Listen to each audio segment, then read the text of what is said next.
Hello, everybody. This episode is going to be mostly a little bit of a biography about me and how I got here, how my life kind of evolved into this social media presence and all that good stuff. So, I'm going to backtrack a little bit. I was born in New Jersey in a town called Passaic Park.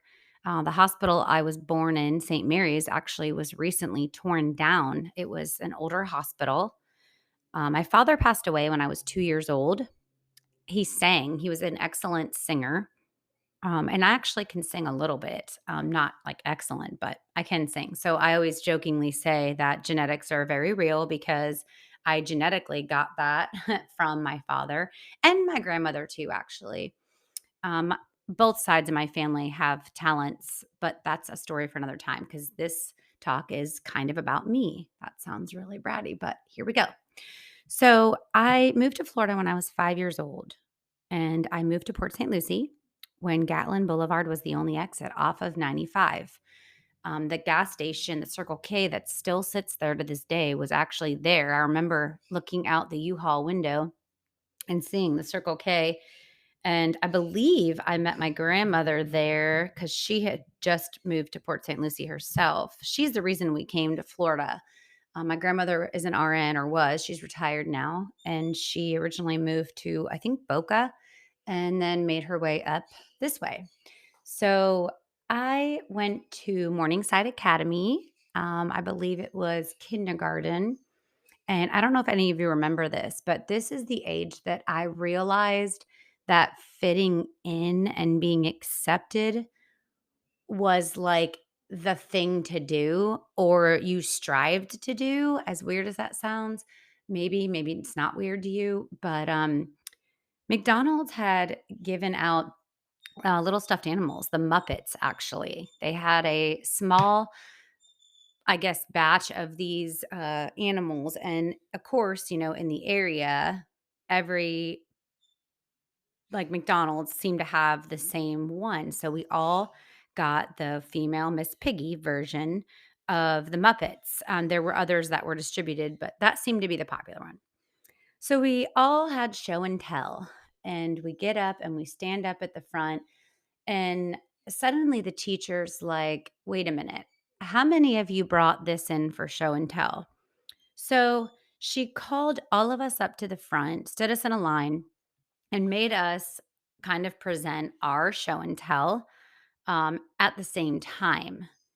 And I don't know why I remember feeling like this, but I remember thinking to myself, well, okay, yeah, we all brought the same thing, but were we all going to present it the same? I tend to be a little more outgoing than most. Okay, maybe a lot, maybe a lot. If y'all know me, it's a lot. But anyways, so that was the age of remembrance for me of realizing that um, how you act, how you present yourself, and when you are presenting something, people will be looking at you, judging you, and sometimes society wants to group us into a category or put us all into this particular headspace of theirs. And I say theirs because how someone feels about you is their problem, not yours. But I took that and moved forward into my middle school years. And my life growing up wasn't easy. We were very poor. My mom was sick a lot of the times. She had Crohn's disease. So we moved a lot. We got food stamps, cash assistance. And my second monumental impression on me came probably between like 10 and 12, maybe even a little younger, actually, where the church and volunteers would bring us gifts at Christmas time. And I remember thinking to myself, like, how do I tell should I tell my mom that we know that Santa didn't bring these, or that, we know she didn't pay for this, because at 9 and 10, children do have somewhat of a concept on money and how much money your family has. And whether we like it or not, kids focus on that. I mean, don't even get me started on today's, society and what makes you valuable as a teen. You have to have the latest iPhone, a Mac computer, etc. But I remember thinking to myself growing up, from that impressionable age of the gifting, that I would do everything I could at some point in my life to repay those people. And obviously now moving forward, I don't know who they were. I'll never know. And so I made it a point to volunteer. My grandmother would do that a lot with me. And I also had a relationship with someone who passed away from overdose. And that's a whole other level of conversation that I'll eventually get into on this podcast. Addiction is real and how you can overcome it. And I'm even have some people who asked me to come on here to talk about their addiction and how they overcame it. So that'll be exciting. But he would go with me on Christmas or Thanksgiving, and we would serve meals. And then flash forward to my adult life, I volunteer for a lot of organizations along the Treasure Coast, and I joined the Fort Pierce Women's Club, and so on and so forth. So, moving into high school years for me, I'm backtracking again. I went to When I moved in with my grandmother, I went to John Carroll High School, but I started out at St. Andrews. And if you're from here, you know that St. Andrews is, I'm not going to say a competitive school to St. Anastasia, but it's not St. A's. And you're considered an outcast when you go to John Carroll if you did not go to St. Anastasia. I actually I was a really good cheerleader and I tried out for cheerleading in high school. And again, back to grouping you into this category to be considered popular or worthy, once again was reiterated in my life, and I didn't make the team. And everyone I feel like that made the team that year came from St. Anastasia. The following year, someone who went to St. Andrews with me made the team, which I thought was really great. And I was actually asked to try out and was told that, they were pretty sure I'd make it. Wink, wink, nudge, nudge, kind of like, subliminal messaging saying, hey, try out, you're going to make it anyway. I don't know if they just felt bad because they didn't put me on. I don't know. Anyways, I'm getting carried away. Those things still affect me to this day. That's why I bring it up. And because I want people to understand that things that happen to you as a child or as a teen, they don't dictate your life. You dictate your life. And a lot of times the things that happen to you have nothing to do with you. And this is such growth for me because I'm so self-aware and self-conscious, and I care so much what people think about me. It's actually annoying to myself.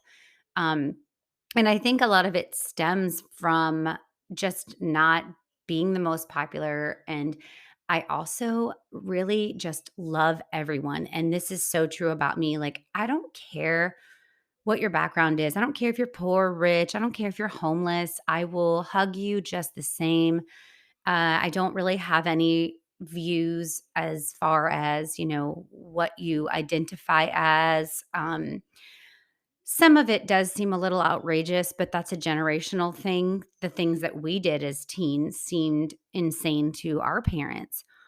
But I guess if you want change and you want things to evolve, there's going to be things that make people uncomfortable. But moving forward to my sophomore year in high school, I was living with my grandmother and I would visit my mom. My mom she's a good mom, but once you got to the age where you could like freely think and do your own thing, she really didn't parent. She kind of just like let you go, almost like Lord of the Flies, like we were just kind of left to fend for ourselves, so to speak. And I don't mean that in the literal sense, like she didn't throw us out of the house when we were like 10 or 12, but she did put us in a position to where we didn't get a lot of guidance. There were no repercussions. I can remember being 12 years old and staying out all night till the sun came up. And I know some of you are probably going, "What? I would kick my kid's booty if they did that at 12." And my mom opens the door and goes, "Well, I'm glad to see you found your way home." Goes back to her room, lays down. And I'm just sitting here, like, looking at her through the doorway, like, "That's it? That's it?" So then I realized another epiphany that, this life is on me and I have to hold myself accountable. And being accountable is a blessing and a curse because we are always harder on ourselves than we are on, other people, so to speak. But we don't talk about it. We don't talk about our insecurities and what makes us feel weak or, when we're super depressed and sad. And I do agree that that should be normalized. I think everyone is entitled to their emotions, and emotions are very real. And I think if people were more accepting of other people's emotions and maybe just let them freely talk, they could maybe relate. And then that person would feel like they had someone that they could relate to. And then now suddenly the weight's lifted off their shoulders because they were able to talk to someone about how they were feeling. And that's another episode for another day because that we could talk for hours on. But after I moved in with my grandmother, went to private school, and I loved St. Andrews, by the way.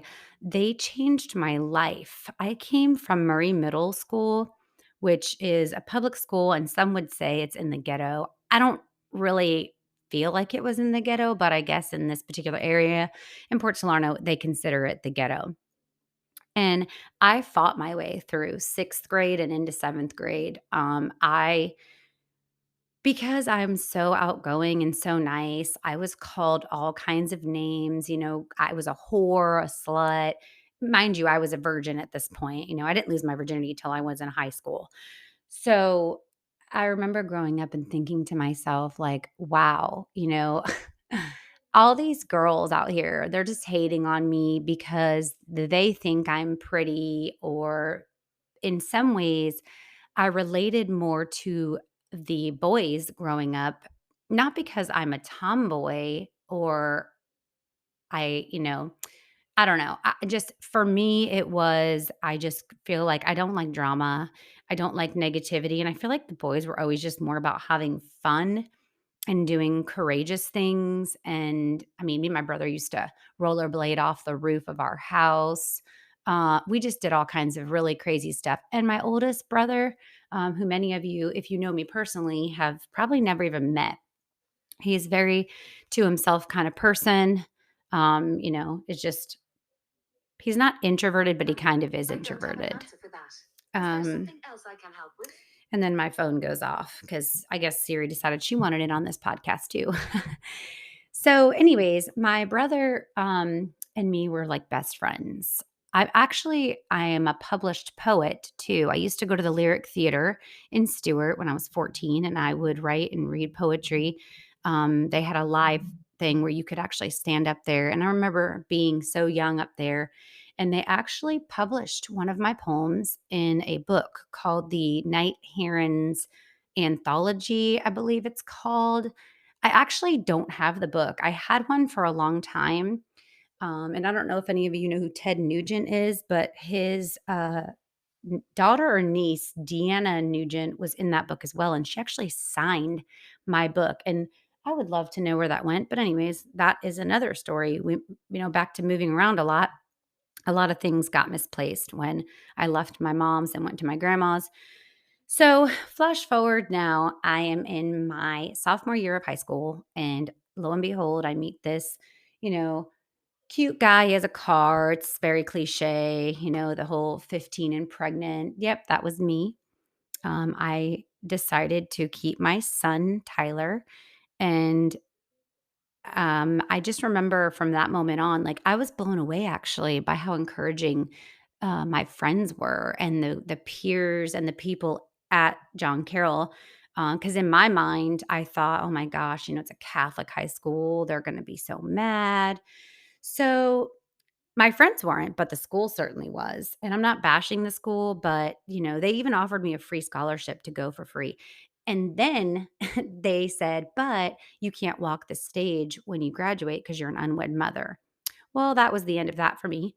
I went over to dropped out. I went to IRSC, and I took my GED, which says high school diploma, by the way, and then I met my ex-husband and I got pregnant with my daughter, and I'm gonna speed through this section of my life a little bit because this section is actually was pretty complacent and just kind of me growing up, him growing up, and raising kids as teen or young parents. I spent most of my 20s being a mom. I devoted my life to my children, and I'm still devoted to my children. They're my priority. They will always come first. Now I'm a grandma, but I went through a lot of years just trying to figure out who I was, what my personality was. I used to tie dye my jeans. I've painted my fingernails black. I wore offspring shirts. I don't know if anybody remembers Janko jeans, but I wore those. Um, then I went through a surfer phase. I did surf for a little while. Fun fact, I actually saw Kelly Slater surfing in Sebastian when I was young, and a piece of his board broke off.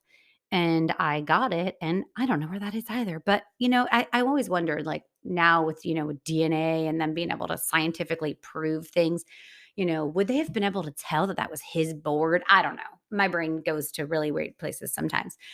But anyways, so I now, am years past all of the trauma, so to speak. I had a failed marriage, but I wouldn't say that it was a failure because for lack of trying, I think it was just, again, generational.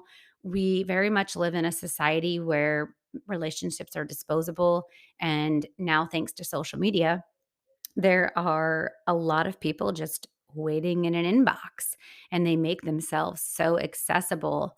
And a lot of times, when someone or a relationship, in my opinion, is going south, communication is almost always the problem. So, when your significant other or you or me start talking to someone, another, a male or female or whatever, and you start building this emotional relationship with this person and you're venting to them, sometimes that can develop into a relationship. And in my eyes, it's emotional cheating. It is a form of cheating, in my opinion. Some will say it's not, if they're not physically doing anything, but I've always thought and said that the best relationships start out as friendships. If you are friends with someone and you get along and then you wind up in a relationship, I feel like it's just so much better. So, now I'm grown, so to speak, and still growing at 41. And my kids are grown and doing their own thing. Like I said, I'm a grandma now. My daughter decided that she was going to follow her child's father and move to Colorado recently. That really shook me emotionally. I was not prepared for that. First of all, I've never been away from my children. So for my daughter to be so far away, that stressed me. But then to know that I had a grandson and thought, "Oh, man, like, I'm gonna have this little guy in my life, and Christmas will be, have that spark again." And, I don't know. So and if you don't celebrate Christmas, that's fine. Again, back to I'm not judging you. You live your life how you wanna live your life. I celebrate Christmas. I was raised in a Catholic environment, so to speak, but also a very spiritual environment. And by spiritual, I mean holistic things, like if you grew up and your parents were like, "Here, drink this ginger ale," so again, soda, ginger ale is the mass produced version of, eating a piece of ginger back in the 1900s. Apothecaries were considered at some point, like taboo and witchcraft and yada, yada, yada. Don't even get me started on all that stuff because I think that if you go to the cabinet and you make a cup of chamomile tea and you're Catholic, it's fine. But if I post on social media that I'm growing my own herbs for medicinal use, suddenly it's like a whole other level of conversation. I don't understand that either. And if somebody ever wants to explain to me how you can take something in one form and then have it in another form and make it good in one and bad in the other, I would love to hear how you get there because I certainly just don't agree with any of that. But I started my own company about 8 years ago, my mobile notary business, CTNS, mobile and remote notary. And originally I named it something else, but to not confuse, I won't even go over that name. But then I was like, man, every time I would send like my daughter who became a notary or my husband, clearly my husband, they didn't think was me, but they'd be like, oh, are you Crystal? And she'd be like, no, I'm her daughter. So I renamed it and I rebranded because the remote online notary became a thing. And that is huge for us as a whole because, convenience is a big factor today. But being a small business owner is very stressful. I co own MK Computers with my husband. And people are like, why don't you just work for him full time? And I'm like, no. Like, who wants to work with their husband all day long and then come home and how do you shut that off? I've tried, I can't. Our phones go off constantly, our emails are going off constantly, our social media. There is a lot to being a small business when you're the worker, you're the networker, you're the administrative assistant and there's just a lot. And if you own a business, you understand this. And even if you don't, you might. You can't appreciate, I don't think, what small business owners go through if you've never tried to start a business or you do own a business. There is a lot of responsibility that falls on your plate, especially when you have employees. You feel, such a need to, make money so that you can provide for these people. It's almost like you feel like their livelihood depends on you and if their kids are going to eat that night, do you have enough work coming in that you can keep them on, and so on and so forth. But I'm in a headspace now where I just feel like I've developed a lot of really positive connections. A lot of positive people are in my life. There's always going to be a negative, but I think now the majority are positive. And I've also learned to walk away. When something doesn't suit me, I used to be the martyr and I would literally let you run me over, back up over me, run me over again, back up over me, run me over again. And I wouldn't do anything about it. I would just take it because I didn't want my own insecurities didn't want to let you down. I didn't want to let someone down. And so I would be and let people abuse me. I don't do that anymore, for the record. I have learned a lot about who I am and being in a good headspace for a lot of reasons. Mental health issues run in my family. Um, Many of you would not know this by my social media because I do often project this happy, go lucky, comedic personality. But I'm like a chameleon. I can be very professional. I can speak really well. I carry myself accordingly. And some people will say, well, you're just being fake, if you have to act differently in different environments. But I don't agree with that statement. I think that when someone is a chameleon and they learn how to act or act accordingly to their environment, it actually makes the people around them more comfortable. And also, it can put you in a different category as far as standing out from maybe the grouped line of kids. So I definitely believe that, it's not fake if you act differently in different situations. I think every situation requires a different version of you, and that is 100% okay. And you should do that. I mean, if you were, invited to eat at a really fancy dinner and you decided to show up, I don't know, let's say in jeans and a t-shirt with the, I don't care attitude and this is who I am, you're probably not gonna be invited back. And so, like, what did my grandma used to say? Like, you cut your nose to spite your face or something like that. That's what I think of in that moment. Like, don't do that. Don't do that. You don't have to fit in. You can be yourself, but at the same time, sometimes being yourself does require and will require you to act according and to follow the rules.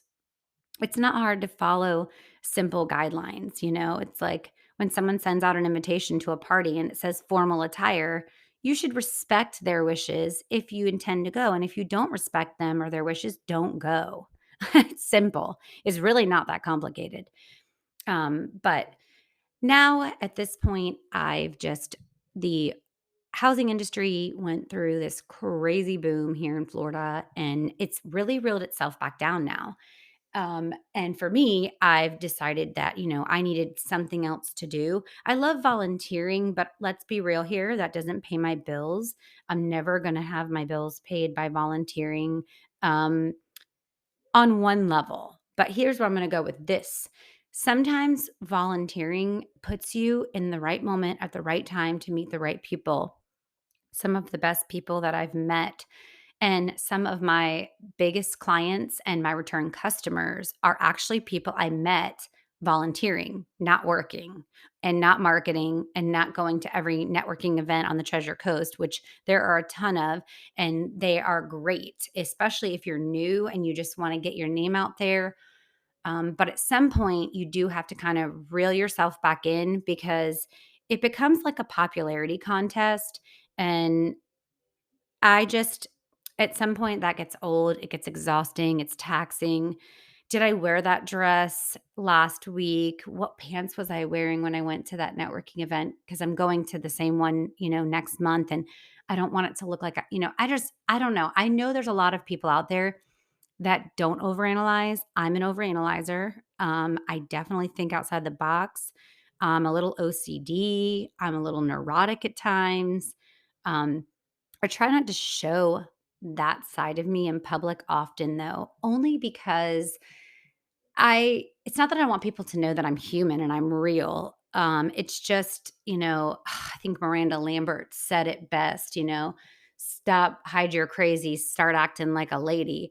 Again, carrying yourself, how you carry yourself, how you act in public is the public's image of you. And I always want people to feel like I am a safe place to be around and a good presence to be in.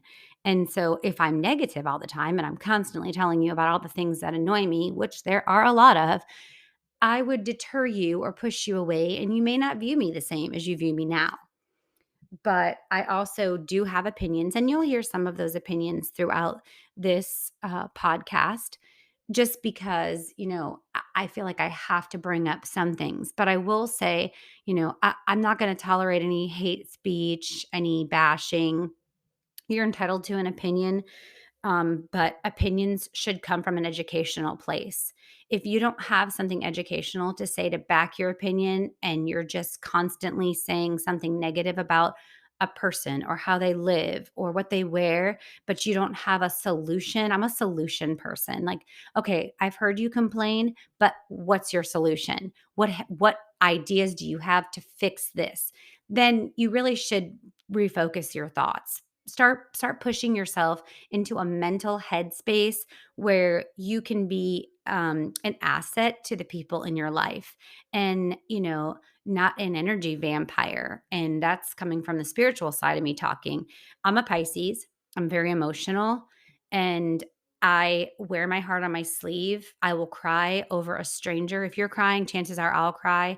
If you're sad, I'm sad, etc. So just food for thought for the day. This was a very quick synopsis of my life, but there is so much more to me than that. And I think that you will get to know that side of me and more of me. And I'm excited to get to know more of you all when we talk about what you do to help yourself and others around you get into a better mentally sound headspace. I hope you all have a great Friday, and I will be back on next week on Monday with some more talks on how to live and do better. But if you have anything that you want to bring to this or any comments you would like to make, please feel free to do so or send me a message. I'm open to any discussion. Have a great day.